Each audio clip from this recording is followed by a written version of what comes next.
Hello, my name is Monster Hunter, and after 9 agonizing days of waking up at 3:50, the Switch Axe overview has finally released. For my video, I'll operate under the belief that you've already watched it, so there's no live reaction, quote unquote, or scrubbing through the video. We're just going to get right into it, starting with the aesthetics. I mentioned that the silhouette looked like a Chinese prince a couple days ago. Initially, I thought this was going to be the Ray Dow armor set, but the weapon's hit effects indicate that this is actually from an ice monster. Now, whether or not that ice monster is early or late game is to be determined. Moving away from aesthetics, there are quite a few attacks here in this short showcase that are both new and returning. Starting with the returning moves, we see Heavy Slam. Since the startup of the attack wasn't shown, there's no indication on how many times you have to swing before you can use it. If you didn't know, in World, after 3 wild swings, your body will flash to provide a visual indicator notifying you that your subsequent wild swings will deal more damage, and that you have access to Heavy Slam. In Rise, they reduce the number of wild swings necessary to 2, but with a gimmick of being able to Heavy Slam from a right wild swing. I have a short and a full Switch Axe guide explaining what I mean by right wild swing. Next up is the recommended sword mode combo of 2 Rising Slash, Triple Slash, and Heavenward Flurry. This is the only string that's shown and has no follow-up.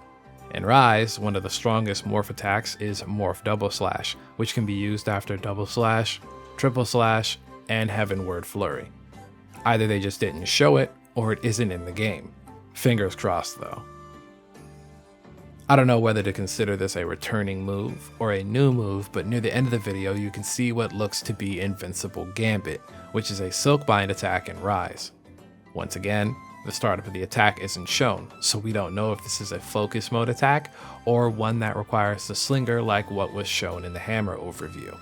On top of that, we don't know if it has hyper armor considering the Dishagama isn't attacking, or whether there's a follow-up attack since the clip cuts out right after.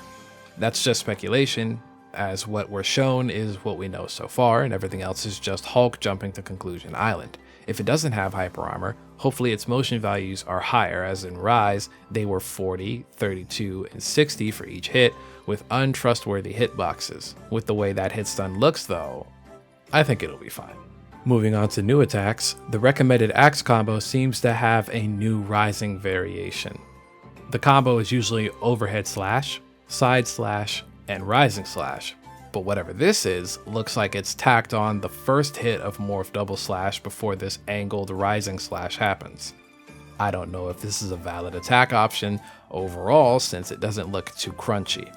It might play better as an axe mode alternative combo on a downed monster. You know, only if you're out of sword mode energy and don't want to reload, I suppose. Next up is the Focus Strike, which seems to be a rising wild swing combo into an immediate elemental discharge. I'm not entirely sure how Focus Strike is going to operate, as I don't imagine the monsters will instantly flinch just because you started the Focus Strike, you know? The best thing that's happened in this showcase is this crispy looking Parry. The website says Switch Axe is unable to guard, so this might function similar to Longsword rather than Greatsword. Either way, it happens in a blink and you'll miss it, but the parry happens in sword mode and may just be exclusive to it. Another thing that caught my eye is there was a delay between the attack that seemed intentional.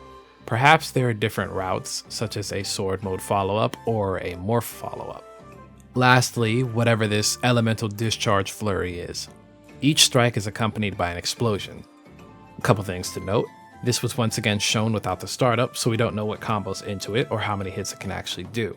But if you look into the frames before this, there's an explosion hidden underneath. Secondly, the Switch Axe appears to glow during this time and subsides once the attack is over.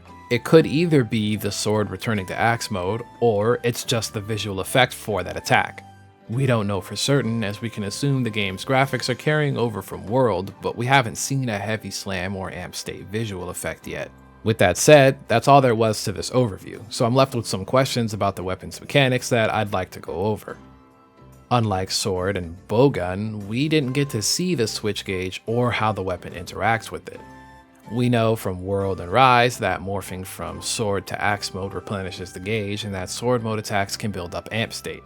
They didn't necessarily show us morph attacks the same way they did for Charge Blade, so we don't have much of an idea on what those look like yet. Throughout Switch Axe's history, its morphs haven't been the best, but in Rise, they added the ability to morph in and out of every attack and even gave some new ones like Morph Rising Double Slash. So I wonder what the feature behind morphing will be in this game and whether or not it will matter as much as it did previously. And like I mentioned, we didn't see anything about Amp State. With Charge Blade, they showed us the files and the 3 charge icons for sword, shield, and axe, which means you could probably indicate that this means the sword charge, the shield charge, and Savage Axe mode. But for Switch Axe, we got nothing.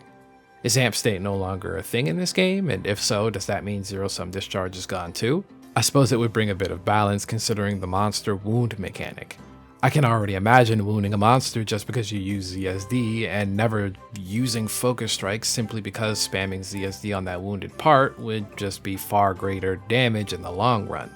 And then not to mention, even if there is a timer on how long a monster is allowed to be wounded, you can just reapply it immediately because you used ZSD.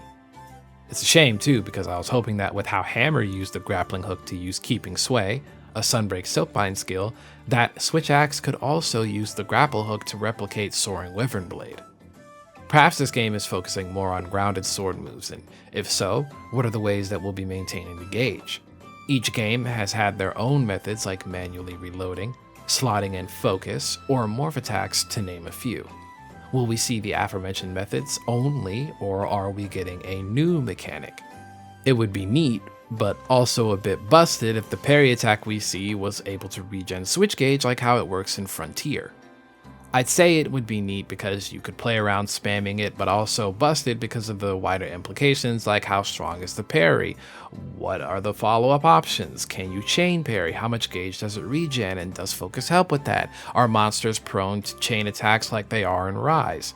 It would also invalidate having to morph at all times or even use the axe attacks they seem to be pushing. I don't know, it just feels weird in a way.